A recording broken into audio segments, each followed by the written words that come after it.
We're in Shushi, in Karabakh, and we hear the birds, the air is brisk, the colors of the trees are changing. It's just really magnificent to be here and to close off what has been a really productive and varied week. It started off a week ago today at TEDx. Yeah, TEDx was so exciting. I mean, not just because we spoke, but it really was just being with the participants and, guiding some of them into like some breathing and meditation before they went up on stage. That was really fun, but also the 300 people we guided through meditation. As a yoga instructor, this was probably one of the most powerful moments I've had. It was so quiet, it was so still, and as I sat there on stage, I forgot that I was on stage when my eyes were closed. Did you? Armen was leading the breathing exercise. It was amazing. Like, I forgot I was on stage in front of that many people. So it was truly, truly powerful, and it was a great way to end the previous week. And this week was the first week of our pilot project, and we have two very diverse groups of participants. We've been obviously doing yoga and meditation, and we've been discussing identity, which has been a really, it was a good idea to start with that topic, right? I actually enjoyed it because I thought we're teaching them stuff, but in fact we're learning so much ourselves. Absolutely. And this whole like one-way transaction of teaching never is the case. As a teacher, I was always learning from my students, and it's been fantastic just to look at our own fluid identities and say, wow, week by week, we are changing as well. Our dynamic is changing for the better, with some slips where we're like, oh, we just learned this about ourselves, and it's just making the project go even better. Absolutely. Yeah. On our way here, we stopped at Khor Virap, we stopped at Noravank, and in just about an hour, we'll be leading a group of maybe women and maybe some men, brought together by the Shushi Women's Resource Center in yoga and meditation.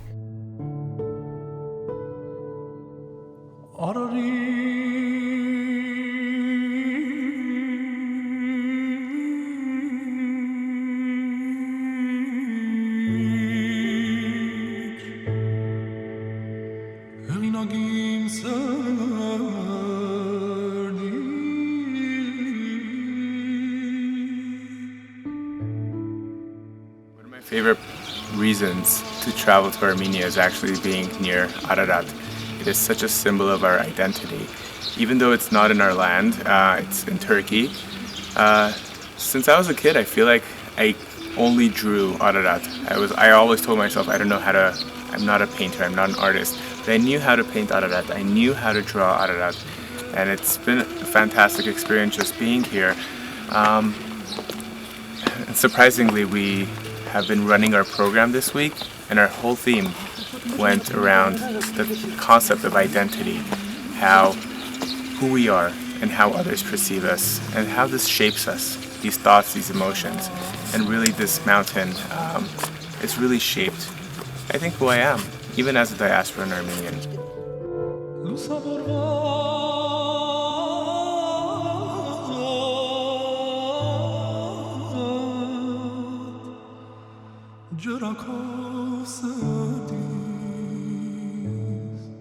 We're in Khor Virap, and we're sitting in a place that has a story of 1700 years.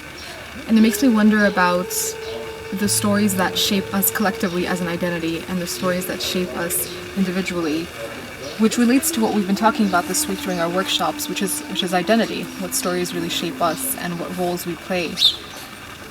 And I wonder how many of the stories and roles that we play are critically assessed and really thought about and consciously accepted, and how many we simply accept with no judgment, whether that's good or bad, but how many we accept and what we critically think about and really make our own.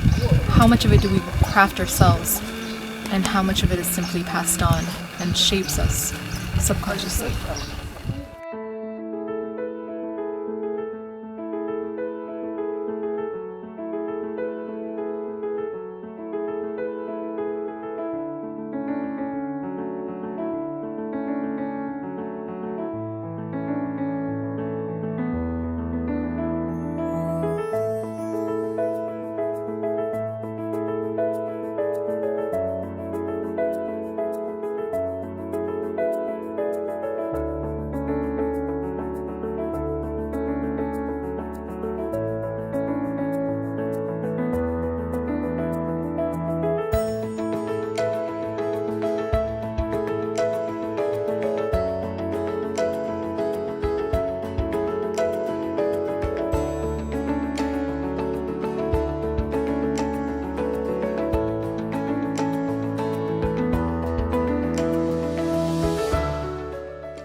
challenging part, and I think the part where actually we're learning most, is being with different groups of people. The dynamic with each group, each day, each moment changes. Every group is different. So we may have a plan, but all of a sudden we're like, okay, scratch that. We got to change it. And it's just been good being able to look at each other and say, okay, we know what we're doing. Good. We're meant to be here. It's fantastic. And yeah. Let's go take a walk. Let's go take a walk. Before the next session. Okay. See you next week.